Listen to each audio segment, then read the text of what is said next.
Okay, so today I'm going to show you some of the processes that I'm going through for my new short film, Mutiny. This particular sequence requires quite a lot of cleanup effects. So we have a lot of angles that are quite sunny, and I've been going through and replacing all of the other angles that are overcast with some that are slightly bluer skies, slightly more sunny, to try and match those other ones and make this whole conversation flow a little bit nicer. That's treason, Thomas. You won't be able to go back to England. You can see that it's quite jarring when we cut back and forth. I've got quite a lot to go through. I've done 22, I've got 10 left. This one is the one I'm going to do today. So this is shot 10, take 3, and it's the first instance that this shot is actually used. It's used multiple times in the edit, depending on when we cut to it. With some of these effects, even the difference of a few frames extra could be like another hour of work that isn't going to be actually seen in the edit. You want to be pretty efficient with the amount of frames you're actually working on when it comes to some of these effects. Cool, so we'll get started on this. I'm going to be doing this in After Effects. Now, there is some sky replacement tools in DaVinci. I've personally not found that to be too reliable in my experience, and I'd prefer the more reliable results that I know I can achieve in After Effects. So I'm going to be taking these clips into After Effects.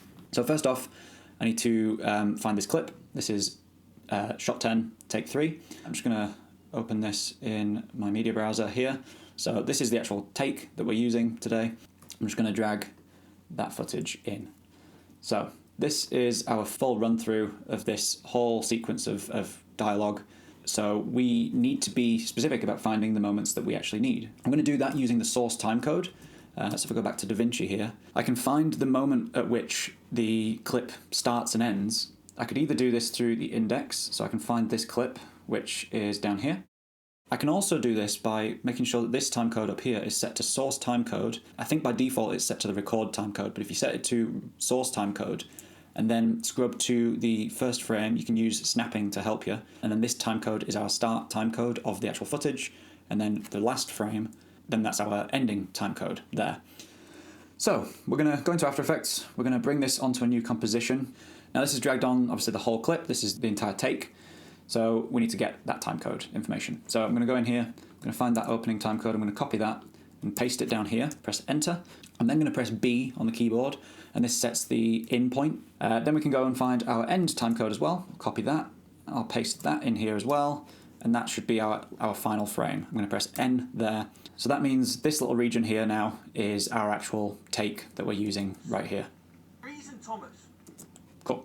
So I don't want all this extra handle on either side. I don't want this excess footage. So I'm going to press Control, Shift, and X. That will trim the timeline to the work area that we've just selected.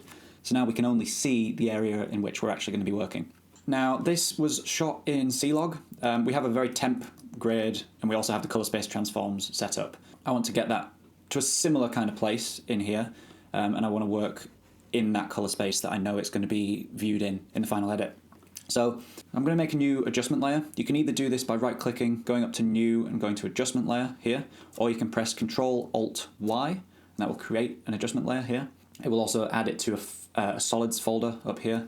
And I'm going to just name this LUT, because this is where I'm going to be applying my LUT. If I apply it to an adjustment layer, then it will automatically trickle that down and apply it to every single other layer that is underneath it. The final aspect ratio of this film is in a widescreen format here, and we can see the actual footage is 16:9. So I want to represent that accurately here so that I can see what's actually going to be seen in the final edit. Now I could do this by actually changing the composition size. I could do that with Control-K, opens up the composition settings, and I could change this to be, I believe it's 17:16. So that's my actual resolution. However, I'm actually not going to do it this way because I actually want to be able to export a 16:9 version of this VFX shot. And I'm only doing that in this instance because for the sake of marketing and trailers and making reels and stills and stuff like that for actually promoting the film, I've found it personally quite helpful having that extra headroom in my footage, even if the film is actually made to be widescreen. So instead of me having just maybe that space to work with to crop this, I've actually got a little bit more headroom if I do it in a 16:9 format. So I'm actually just going to give myself some guides instead. I'm going to do this by going up to View. I'm going to import some guides that I've already created that I know is that 17:16 format. So I know that this is actually my widescreen format. I'm then going to just lock those guides so that I can't accidentally move them. So you can press Control Y and it creates a new solid here. So I'm just going to call that letterbox. And then I'm just going to create a quick mask on this shape. And the reason I'm doing it as a mask is that now I can actually lock it to these guides that I've set out and it will snap to those guides. Now obviously this is the wrong way around, so if I hit M on the keyboard, I get my mask properties down here. I can change this from add to subtract, and it's going to get rid of that space of that solid layer. So I realise I forgot to actually apply the LUT to my LUT adjustment layer. You can do this by going over to the effects and presets, and you can search for apply color LUT, drag this down onto this adjustment layer. Then I have downloaded the C-Log2 to 709 conversion LUT that I can apply on there, which makes my colours look a little bit more normal. And then I'm just going to do some very, very rough basic adjustments just to make this look a little bit better to my eye. So I'm just going to increase the contrast a little bit, fiddle with the brightness and contrast just a tad, just a tiny bit, just to make it slightly more pleasing. So we've gone from the C-Log2 to just an acceptable kind of looking image. Okay, so we've prepped our file a little bit more here. We're ready to sort of start doing the effect. I just want to make sure that these two layers aren't going to get in the way of my effect. Now, when we actually come to render this, we don't want this look baked into the footage. We want all of the color grading to still be done in DaVinci.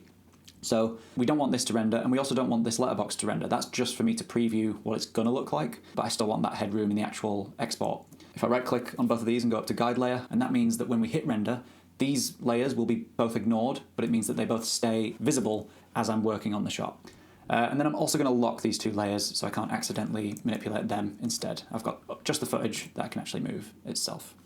Okay, so we're going to get started actually extracting the sky ready to replace with a sky of our choosing. So because this is such an overcast sky, the technique I'm going to use today is called luma keying. So I'm actually going to get rid of the background just using the luminosity, using the brightness of the image. So I'm going to use the luma key. If you search for luma key, and then what we want to do is key out anything that's brighter. Currently by default it's set to darker. We need to set this to brighter. And then the threshold is determining what brightness of pixel it's going to actually keep and what it's going to get rid of. So you can see the higher we go, it's finding just those bright spots and getting rid of them. Right now, I'm just going to pay attention to the sky. I'm going to pay attention to the edge of the background and the ocean down here. I'm not going to worry about his shirt in this instance because in this particular shot, it is bright enough that it would be extracted as well. But we're going to bring that back in a different way. So that's pretty consistent throughout. There's no wobbling, there's no weird artifacts going on, apart from his shirt, as I said. We're going to ignore that for now. Now, because the background is quite out of focus, some of these edges are going to be a little bit inconsistent. But that's fine, because we have edge feather here, which we can sort of play with to try and replicate some of that. I'm not going to take this too far, because we're going to apply another effect as well. So I'm just going to do this to a certain amount, just to give it a little bit more softness there. Then the other effect I want to apply to this is called the Refine Soft Matte. Now this is one of the features that came as part of the Roto Brush tool. It's quite powerful, it's really good for lots of detailed hair and soft edges, but I've actually found it works quite well for getting rid of hard edges too, and especially out of focus edges. So I'm going to go Refine Soft Edge, and in here, this is going to be a bit more of a taxing result, but you can see, I mean, immediately, the quality of that extraction that it's managed to make there. Even the hairs on his cheek there, it's done a fantastic job, and I've not even tweaked any settings. Again, we're ignoring the shirt for now. I know this is not ideal just yet. So there's a few different settings in here. The radius edge is what areas it's actually finding as the edge of the image, and how far out from that edge it's going to kind of try and calculate those edges and smooth them out a little bit better. This is probably a bit big, so I'm going to drop that down a little bit, and then I'm going to play with the feather here, and I'm going to bring that shift edge in a little bit so it actually brings that edge back in on the image slightly. We probably need a good amount of feather. That looks slightly better. Still getting quite a lot of nasty edges here, and actually that's far too much feather now, so I'm going to take that back and bring this feather up so that it's feathering beforehand and then refining that feathered edge instead. So we'll just play around with these values until we get something that's pretty close. Okay, that's usable. This edge isn't ideal just yet, but I think we might actually get away with this. We'll have a look. But you can see already the difference that refine edge is making, especially I'm paying attention to Dean the most. Look at how much difference that's making to that edge. It's really good at identifying the actual edges of our screen. Okay, so we've got a decent extraction there. So I'm going to just turn these effects off for a moment. Now, you'll also notice, I'm going to drop my quality just so it plays back a bit smoother. You'll also notice we've got a moving camera in this shot. So what we need to do is also track the camera to make sure that our new sky that we're going to add actually moves how it should, moves where the camera does. So on this footage, we're going to set it to full resolution and we're going to open Mocha AE. We're going to open this up, make sure it's first because it stops any potential issues from happening. And then we can click the big Mocha button and it will open Mocha for us. Now this is a very in-depth tracker. You can do quite a lot. It's really good for planar tracks, flat tracks. We're going to see how well this works with this particular shot. So there's a little bit of detail in the clouds. There's a little bit of detail in the background for us. So we're going to just try and create a mask around the areas that we can use. So I'm pressing Ctrl B to open up the Bezier mask tool. And I'm going to select the area around Dean, including some of the sky and the ground. When you get to the final point, when you want to meet it up, you can then right-click and it will complete your track. This is going to be the area we're going to track. It's all the ground and the sky, and see how well it can manage to do a 2D track on all of this detail. So we're going to let it track forward and see how well it does. There is a tiny bit of sliding going on that I can see, especially down here. I can see these points aren't entirely locked to where I put them for the duration of the shot. But this might actually just about be good enough for our purposes for this particular shot. I'm going to hope that this is going to be good enough for now. If need be, we can redo our track later and refine it if we need to. But let's say this is okay for now. You can then just save your project with Ctrl S and close Mocha. When you do so, nothing will change initially, but we need to go down to tracking data here, and we need to create the tracking data. We don't want corner pinning, we want transformation export data. So click that, and then we want to export it to a different object. We want an object to hold our tracking data. So we're going to create a null, go down into the timeline, right click, press new null object. This is going to be our camera track. We can go back to this layer and we can select that null object. So this is going to now point all of this data that it's just generated to this camera track null. So apply that export, and then we should see the null move around with the shot. I can go back to this layer and I can turn back on these two. Actually, I'm just going to turn off the Refine Edge tool while I preview it, just because it's going to run a lot quicker. Okay, so next thing, we can actually add a sky into the background that we want to try and replicate. We want to be pretty subtle with how different we make this sky. It can't be something totally different without serious work needing doing to the rest of the shot to replicate the type of sunlight. Like if we were to try and make this sunset, it would be a bit tricky because our edges are far more white than everything else. So I'm going to bring in one of my sky images. I've extracted a lot of different sky images from the behind the scenes photos and other bits of footage throughout the day. The one that I am using for these angles of Dean is Sky 6. So I'm going to go into the project, I'm going to drag my Sky 6 in there, drag this in, make sure it's the bottom layer, and now we've got a new sky in the background. Now we can see straight off this is way too bright, way too saturated, and that's because this is getting the LUT applied to it. This LUT is assuming everything underneath it is C-Log 2, whereas this image isn't C-Log 2. That's going to be absolutely fine, we just need to play with a few effects. So for doing some of our color tweaking effects, I'm going to use Lumetri Color. I'm just going to use the basic correction menu to dial in the color and exposure of this sky and try and make it match what I'm seeing in the footage here. So I can already see that this is way oversaturated, so I'm going to bring this down quite a bit until I feel like it matches. It's also probably a bit too bright, so I'm going to bring the exposure down a tad, a bit less than that, yeah, maybe about there. It's too contrasty, so I'm going to bring the contrast down. Maybe the shadows up quite a bit because we don't want that deep blue. We're not getting that in anywhere else in the image. Okay, that's pretty close. It feels pretty natural to me.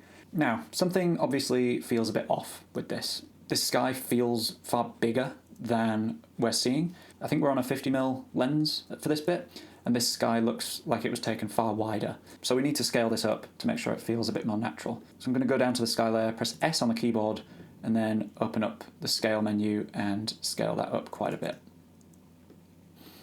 And then I can also reposition wherever feels kind of natural, or whatever part of the sky I tend to like the most.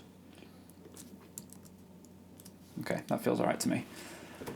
Now, we can also see, if I get rid of all of the effects on this footage, we can also see that this horizon line isn't quite straight. And I know from doing other shots that the sea was actually peeking over this edge ever so slightly.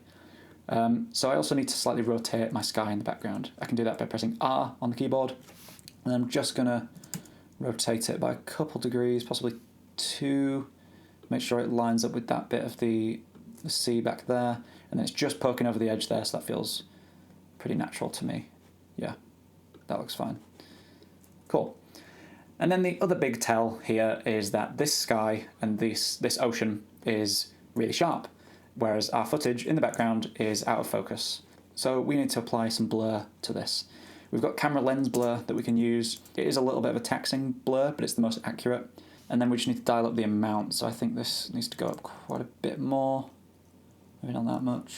Just try and match sort of the edges we're seeing a little bit. I feel like those clouds are still too sharp. Let's blur it out a bit more. Yeah, that feels mostly okay to me. I still might scale it up a little bit more.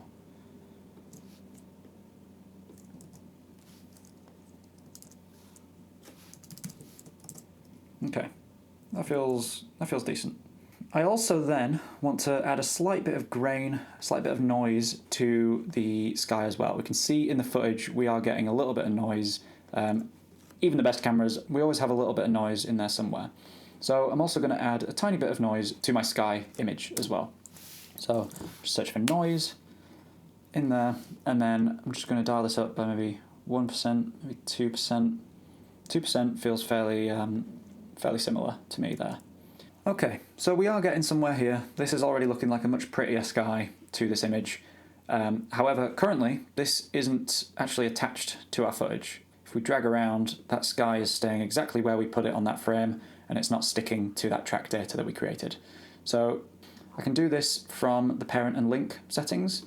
So on this drop down, I can select camera track, and then from whatever frame I selected that option on, it will track from there forward and back. So I'm going to lower my quality, and I'm going to just play and see how well that sticks to the rest of the footage. Like I said before, that track wasn't perfect, but as you can see here, it's more than enough to actually sell the effect of this shot. It doesn't feel to me as if it's sliding around drastically to a way that I would spot it with the naked eye. Let's just have a look at this horizon line. See, that looks like it's stuck quite well there. So I'm not worried about redoing that track, actually. I think that works absolutely fine. I'm going to take a moment to just refine my project. I'm also going to turn that refine soft edge back on so that I can see what that's actually done. You can see the quality of the edge is so much better with that turned on. We're not getting much of that fringing there anymore. It does a fantastic job of just making that edge feel so much more natural. I really, really recommend using that, even to a lesser degree, with a very, very, very slight edge radius. Just makes a world of difference for clean edges and soft edges. Fantastic, fantastic tool. I'm going to set this to my Luma key, and then I'm going to call this layer the ground. This is what we're going to do next. So we can see, obviously, the glaring issue throughout this shot. Turn off my letterbox so we can see more. The glaring issue throughout this shot is that his shirt is now transparent. Now, again, this is because the Luma key is purely taking everything that's bright and saying, yeah, make that transparent. So we need to bring everything back. Now, this could be quite tedious, and we might have to do a little bit of cutting out around his collar, but the bulk of this can be done in this particular shot quite easily because of our horizon line with this ground. So we can create quite an easy mask around the ground to just keep everything below that line. So we're going to create a new solid. I'm going to call this ground matte. I'm going to hide that for now. And we're going to create our track on this ground matte solid so that we can have it actually attached to the track data and not the footage. We don't want to link the footage to the track data because the footage is already moving and then it will be doubling up on that movement. We want this to be moving with the track footage, and that way we only have to draw our mask once and it should stick to the footage just like the sky does. I'm going to just scale this up by like 10% just to make sure that it has enough room to move throughout the duration of the shot. We don't want the edges poking out of the frame. So if I just apply that to the camera track, scrub back and forth, we can see nowhere during the duration of this shot does it leave frame, which is what we want. So we can hide that layer again. And then all we're going to do is on this ground matte layer, make sure it's selected. We can still have it hidden, but we can have it selected. And then we can draw our mask on here. So again, hit G on the keyboard or go up and hit the pen tool. And then we can just start to draw our mask loosely around the bottom line of this ground mound. And because we've already applied that track data, we can scrub around throughout the shot to see if we can see the ground a bit better. We can't quite see where it lands behind him there, so I'm just going to sort of guess. This can be fairly loose. Just make sure it goes off the edge of frame, comes back around, and meets back with that first point. You can see the difference that that refined soft edge is having on my playback speed, and this is only at half resolution, so I am actually going to just turn that off momentarily, just while I'm previewing. Obviously that makes the edges look far worse, but just for the sake of making it playback faster, I'm going to turn it off while I do this. So this means that everything below that line we can retain. The only bit we're going to have to do more manually is the very, very top edge of his collar there. So with that track done, we can then tell this ground layer to only appear where that matte layer does. So if we turn that on, we can see what this is doing. It's just creating a very simple mask that just covers that area of the frame. In the ground layer, we can go over to the track matte settings. If you don't see this on by default, you've got to hit this little button down here to expand or collapse the transfer controls. We're going to tell this layer to use the ground matte as its track. And then if we reveal this layer, we'll see that all of his shirt comes back, and that's because this layer is only showing up where that matte was drawn. So that's getting us pretty close. We're nearly there. The last thing we need to do is just fix that collar. So I'm going to make one more copy of this layer. I'm just going to get rid of the matte settings. So this is just a basic layer. There's no effects applied to it. This is just plain footage yet again. And I'm going to name this collar. In here, we're just going to create a cutout of his collar. We could either do this frame by frame, we could draw it on here and move that every single frame. We're not going to do that because there's a quicker way and an easier way to do this. So we're going to use Mocha Pro again. I'm going to open my effects console and I'm going to search for Mocha AE and add that to this layer. Make sure that we're on full resolution so that it's using the genuine footage, and then hit Mocha. It'll open the program and then we've got the footage again. So we're going to go to the very first frame. I'm going to hit Control B to open up the Bezier pen tool. I'm just going to draw around the top edge of that collar. So I'm going to just start off frame and then just mask around the edges of where it's white, and then as soon as it's not white, those parts aren't being subtracted with that Luma key, so I can just come around the rest of the collar and that'll be absolutely fine. Okay, so that's on the first frame. That's bringing his collar back in. Fortunately, in this particular shot, he's not moving a drastic amount, so we might actually be fairly successful with this track. I'm going to hit this button to let it track forward, and it's going to do its best to try and lock that mask where we put it. And the good thing about Mocha Pro is that it's built for this kind of thing. So it did that really, really well. We've only had some very slight issues at the top here and right down at the bottom here. So I'm going to scrub through and find the point at which it starts to break. So this bit actually starts quite early. So we're going to come around here and just drag that up a little bit more, and maybe just tweak that edge slightly. Scrub through, that's fine. And then where does it start to leave? Up here. Pretty much just by the end. So I'm going to go to the end frame, just drag that up so that it just encloses the collar successfully. And then I'm going to go back to find where it was absolutely fine and bring it back in a bit and just refine this. We don't have to be too specific here. There, it's just peeking over. Alright, so we've got a solid track there. That's keeping his collar in the frame. We can then press Ctrl S to save this Mocha program again. We can close this out, and you'll see, yet again, nothing's changed because what we need to do is create the matte. So I'm just going to solo our collar layer so we can see this change happen. So I can go down here to create After Effects masks, click that button, and it will create that cutout shape that we've just made, where only that part of footage is brought back. Now, if I unsolo this, we can see we've got the rest of the footage with just the collar still being retained there successfully. Now, obviously, this is far too hard of an edge, so I'm going to go down to my mask properties. I'm going to hit F to bring up the feather menu, and I'm just going to feather this up a little bit. I'd always recommend having a little bit of feather on all of your masks. 5 pixels looks absolutely fine to me there. That looks absolutely usable. These edges are still looking a little bit naff because I don't have that refine edge turned back on. So I'll turn that back on, let this scrub through and render the whole sequence. Depending on your shot, you might not need to do all of these steps. If it's a locked off shot, we wouldn't need to do any of that tracking. We could just drag the image in and it would be sort of done. In this instance, I've also had to replace the ocean just because of the amount of reflections that you'd get. If we kept the old ocean, it would still look very grey, and that wouldn't really match what it's reflecting from the sky. So I am having to also replace the ocean in all of my sky replacements here. So one final step I'm going to do is just reframe and recompose this image slightly. So I'm just going to select all of my layers here. Obviously the ones that won't be selected are our locked layers, but that's fine. We want them to be visible. So I'm going to take all of these layers, I'm going to put them in a new pre-comp so that I can affect the framing of the whole shot all at once. I'm just going to call this main effect, and I'm going to have that under my letterbox and my LUT so that I can just see the image a bit better. So now I can just slightly reframe and fix that horizon line. So I'm going to press Ctrl R to open up my ruler, bring down a line just to see that straight edge of the horizon line. And I'm just going to then go to R here and then slightly correct the rotation there, maybe -1.2. That's good enough. Cool. You'll notice that as we did that, we're bringing in empty edges, but that's fine because I want to reframe a little bit. I'm going to scale the footage up a little bit.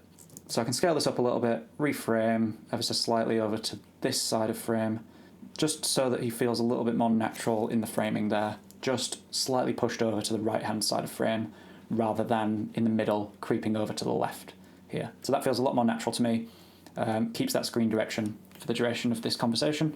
So there, we basically have a finished shot. We have a new sky in this footage that will match the rest of the sequence far more successfully. I'm going to press Ctrl M, and that's going to get me my render settings. So I'm going to export this in Apple ProRes Quad 4, so we're not losing any color information, we're not compressing the colors at all, so that we can still color grade it to its fullest. And then make sure it's still going to the right folder, which it is. This is just my Scene 1 VFX deliveries, so I'm just going to drop it in there, and I'm going to hit render. We've exported that rendered fairly quickly, so I can now drag that back into my edit. So I'm going to open DaVinci, go back to my media pool, my VFX shots for Scene 1. I'm going to then find it in my export folder. So I've got 10, take 3, version A, drop that in, and then this should match up fairly nicely. I'm going to drag that in, snap it over the original shot, and then all I need to do now is just match the color settings of our temp grade. So I'll add it to my group that just has all the color space transforms, and I'm just going to copy the grade from the old shot. And the grade is still yet to be done, but look at how much more space we have to make it a little bit more in keeping with the rest of the scene. So we can still color grade this a lot more to make this feel a little bit more natural. So with that done, we are one more effect shot down. So that's treason, Thomas. You won't be able to go back. So we now have more blue skies that match it a bit better with the rest of the conversation. Obviously the grade is still yet to be done. There'll be tweaks made. This is probably looking a bit colder than Dean is now, so it looks a bit unnatural. All of that can be fixed in the grade. The main point here is that we've now replaced the sky ready to be graded as if it was shot with a nicer sky, which is the ideal result from an invisible effect shot like that. Cool. That's the process for just one of these shots. So I've got a lot more of these to do. Most of these orange shots here are takes with Dean needing new skies. So all of these shots pretty much need new skies putting in there. So we've got a lot of work to do. But yeah, thank you for watching this video. Hopefully it was interesting for you. Hopefully you learned something about how to replace these types of skies, and you could apply this to your films and your projects to try and just create a bit more visual consistency throughout the duration of a film. If the weather wasn't ideal, we've still got that flexibility to make it actually fit back with our original artistic vision. So yeah, thanks for watching. Consider subscribing to this channel. I've still got a lot of effects to do, and yeah, it's an exciting one. So consider subscribing, keep an eye out for this film, and I'll see you on the next one.